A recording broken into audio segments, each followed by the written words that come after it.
The baby was born in the amniotic sac. When the doctor took him outside, he was shocked. A baby born inside the amniotic sac isn't breathing fully 2 minutes after birth by C-section until doctors open the protective sac. Warning graphs: newborns born still inside the amniotic sac. The mother, 36, underwent a cesarean section at 36 weeks after doctors discovered the fetus was in a breech position. Paramedics handed over the child, who was not breathing, until the bag was opened. Tot was born via IVF and weighed a healthy 2.5 kilograms, 5.5 pounds. B. A newborn baby stunned doctors when he was born by cesarean section, while still floating peacefully in his amniotic sac. The vehicle, dubbed Bubble Boy, was delivered at 36 weeks, in Fuzhou, the capital of East China's Fujian province, at a healthy weight of 2.5 kilograms, 5.5 pounds. He did not breathe on his own for another 2 minutes until paramedics took the child out of his protective bag. Doctors at Fujian Maternal and Child Health Care Hospital decided to deliver the baby in place, meaning it was still inside the amniotic sac, by an emergency cesarean section late on July 16 this year. Doctors discovered that the baby was in the breech position after the mother complained of abdominal pain and bleeding. The doctors were born in Fuzhou, capital of East China's Fujian province, by cesarean section and still inside his amniotic sac.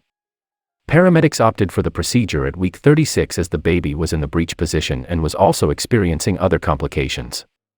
In the photo, a berry inside the sac after birth. Dr. Pan explained, newborns usually cry soon after they are born as their respiratory system is introduced into the new environment. But when this boy was born, he was still in his amniotic sac. It looked as if he was still in his mother's womb. It wasn't until the doctors opened the membrane and removed the amniotic fluid from his respiratory system that he started crying, a full 2 minutes later than a normal baby.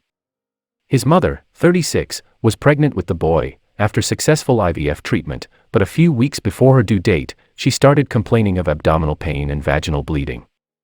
Dr. Ban, the facility's chief obstetrician, found that the fetus was in the breech position, being born bottom first instead of head first. He also had a condition known as umbilical cord insertion, a condition in which the umbilical cord does not stick to the center of the placenta. Instead, it travels through the membrane, which can cause complications including rupture of a blood vessel in the umbilical cord. Dr. Pan explained that the procedure was called NCAL and that the premature baby helps reduce moisture loss on the skin. Delivering the baby in this way also avoids rapid loss of temperature after premature birth and reduces the risk of the baby becoming infected by cesarean section. In the stunning photos, the baby is born inside the amniotic sac.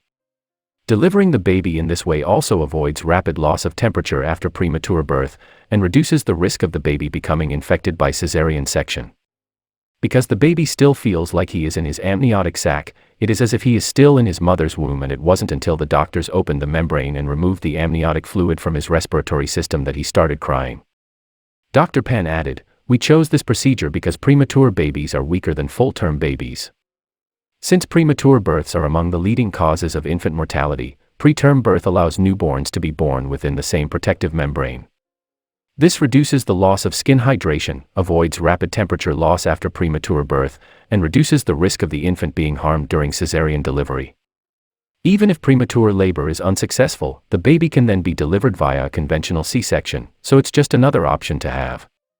According to reports, the boy was the first recorded child born in Fuzhou, after medics studied how to perform the operation and put their new skills to good use when the situation called for it. In the ensuing 3 months, the hospital gave birth to 10 more babies using the same procedure.